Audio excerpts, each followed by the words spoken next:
Good evening. It's good to see some folks here that haven't been here in a while. Proud you're able to be out.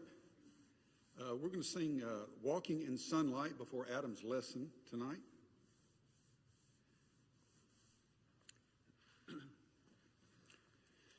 Walking in sunlight all of my journey, over the mountains, through the deep vale. Jesus has said, I'll never forsake thee, promise divine that never can fail. Heavenly sunlight, lighting my soul with glory divine. Hallelujah. I am rejoicing, singing his praises. Jesus is mine. Shadows around me, shadows above me, never conceal my Savior and God. He is the light, in him is no darkness. Ever I'm walking close to his side. Heavenly sunlight, lighting my soul with glory divine. Hallelujah, I am rejoicing, singing his praises. Jesus is mine. In the bright sunlight, ever rejoicing, passing my way to mansions above. Singing his praises, gladly I'm walking in sunlight of love. Heavenly sunlight, lighting my soul with glory divine. Hallelujah, I am rejoicing, singing his praises. Jesus is mine.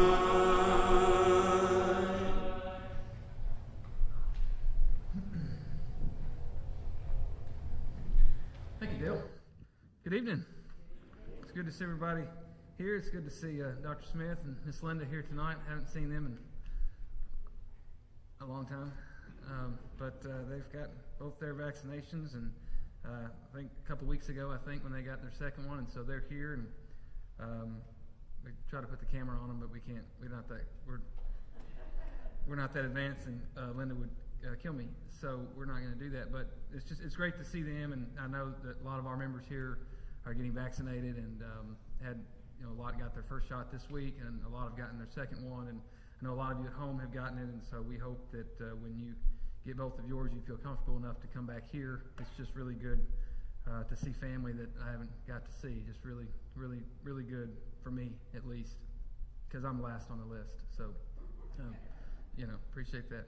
I know a lot of you probably saw 14 or 15 years ago the story of the violinist who was at the Washington, D.C. Metro Center, and he's out there playing this violin, and he played for 30 or 45 minutes, and probably 600 or 700 people walked by. I think this is back in 2007 or 2008, and there's 600-700 people walked by, and they threw some change and dollars into the violin case, and people commented that was a pretty violin for somebody playing outside Metro Center, and the case was beautiful as well, so people were putting money in there, and I think that day that violinist made about $30 as he played for 30 to 45 minutes. Really beknownst to anybody else, 3 nights earlier, that same person played at sold-out Boston Symphony Hall, where seats were $100 a piece.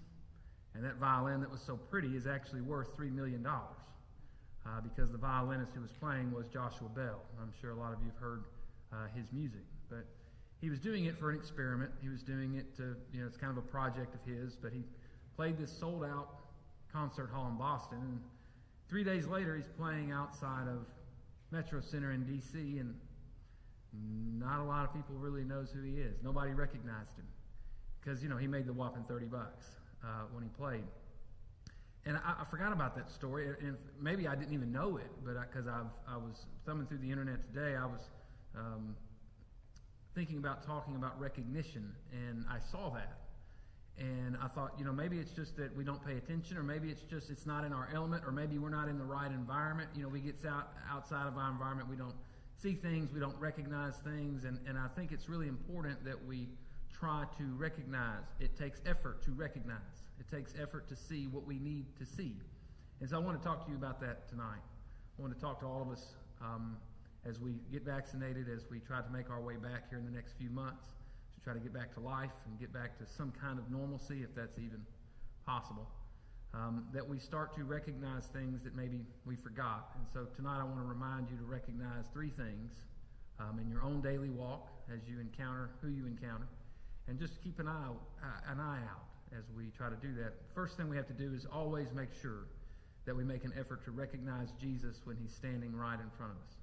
And most of us know that story in Matthew 25, and it's the verses, I think, 35 through 40, where Jesus, one of the few times he talks about the end time, one of the few times he talks about, when he comes back at the end of days. And he talks about those who make it and those who don't. And I'll just read this to you. He says, "The king will come, and on his right he will say, 'Come, those of you who are blessed by my Father, and take your inheritance, because the kingdom is prepared for you since the creation of the world.' He said, 'I was hungry, you gave me something to eat. I was thirsty, you gave me something to drink. I was a stranger, you invited me in. I needed clothes, you gave me clothes. I was sick, you looked after me. I was in prison, and you came to visit me.' And then the righteous will answer him, and they'll say, 'Lord, when did we see all that?' And the king says, 'Truly I tell you, whatever you did for the least of these brothers and sisters of mine, you did for me.' And you know the rest of the story. There are those who weren't accepted. They couldn't figure out why. And they actually did the opposite. They saw people who were in need, and they did not see Jesus in those people. I think it's important that all of us recognize who the children of God are. And like those who just kind of pass by Josh Bell, we have to know who we're looking at. And I think too often we look at someone and assume we know who we're looking at, but actually, could Jesus tell who we're looking at? Salvation, whether we like it or not, is based on recognition. Jesus just says it. Salvation is based on recognition. Do we recognize Jesus in our own brothers and sisters here at church? And probably wider. But our own brethren, our own brothers and sisters, are we recognizing Christ in that, or do we just see what we want to see? We have to recognize that and not pass by. Here's the second thing. If we don't recognize, we're going to get in trouble. We have to recognize the devil for who he is. We have to recognize sin for what it is. We have to recognize the world for what they are. Let me read to you three texts. 1 Peter 5, verse 8. Peter says, "Watch out and be of sober mind, because your enemy, the devil, prowls around like a roaring lion looking for someone to devour." He prowls around. In Genesis 3, God tells Cain that sin is crouching at the door because its desire is to have you. And in 2 Corinthians 4, verse 4, Paul writes, "The God of this age has blinded the minds of unbelievers, so that they cannot see the light of the gospel that displays the glory of Christ, who is the image of God." The devil and sin, those who worship themselves, their mission in life is to blind you. Their mission in life is to catch you. Their mission in life is to prowl around, to find your weakness, to find your mistake, and to make you feel as if you're only worth your mistake, to make you feel like you're worthless. Their desire is to have you because they hate themselves, and their mission is really to blind you. They don't want you to see anything, and they especially don't want you to see you for how God sees you. They really don't. In all three of those texts, 1 Peter 5:8, Genesis 3, 2 Corinthians 4:4, all three seem to think that the devil and sin and the world, they just all hope that we mess up, and they'll do whatever they can to make us not see just how valuable you are. There was a meme somebody sent me on my phone. I've kept it on there in my pictures, and whenever I go back to it, I take another screenshot of it so that it keeps appearing lower and lower, because otherwise I just lose it. But it's a picture of a tree, and doesn't really have any fruit on it or any leaves. But the caption underneath is, "Never respond to shade from trees that bear no fruit." Never respond to shade from trees that bear no fruit. A lot of us are determined or find comfort in shade of trees that we do not need to find comfort in, or people that we do not need to find comfort in. Never trust the shade of those who do not wish to bear any fruit. We have to recognize unfruitful trees. We have to recognize them for who we are, just like we have to recognize who the devil is. And I think this pandemic has made us a little immune to doing that. We don't recognize what we see in front of us. We've been seeing the same thing all the time. And so when they choose to make a move, we don't see them, kind of like those who passed by Josh Bell. The world will make us doubt ourselves, and so here's the last recognition. We have to recognize ourselves in ourselves. We have to recognize Jesus when we see him. We have to recognize the devil when we see him. And we have to recognize ourselves when we see us. We have to recognize and see what God sees. Last scripture I'll give you tonight is 1 Peter chapter 2.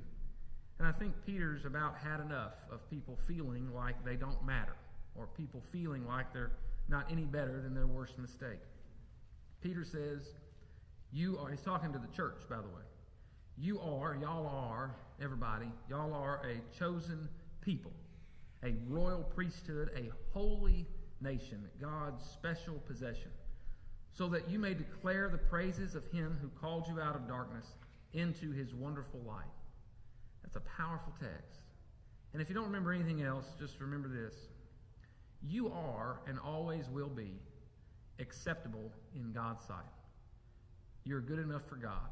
Doesn't mean we stop trying, doesn't mean we don't try to do good things, but don't ever think you had to earn that love. God loved you first. For God so loved the world. It wasn't for you finally earned it, God came. In the Message version of that text in 1 Peter 2, the Message says, you are the ones chosen by God from nothing to something, from rejected to accepted. God's the one who made us as worthy as we are. You don't have to earn anything. God thinks you're worth something. And so the next time you feel as if that you're not recognizing what God did. God recognized there's something worth saving. Here's another thing. You're not just acceptable. You are valuable. You remember what Peter said. You are a holy nation. You are worth something to God. Y'all know how you determine value? I used to think value was whatever I guess you could set the price for. But value really is determined by two things. How much somebody will pay for it, and who owned it first, right? I don't think there's any other way. And if anybody has another way, that's fine, but you won't get whatever value you think you're going to get. How many times have you thought something was going to be worth something? Oh, we can sell that at a yard sale. We can sell that on eBay and make a killing. How much did you make? I can't tell you how many times people say, I got a really good business idea, and they'll say, we're going to sell, fake plants online and make $1 million. Good for you. I don't know if anybody will pay $1 million for a fake plant. I just made that up, but you get what I'm saying. Value is only what somebody would pay. Some of you probably have a nice car. Can you sell it for how much you paid for it, or will you only be able to sell it for what somebody else will pay for it? Recently, I had a client who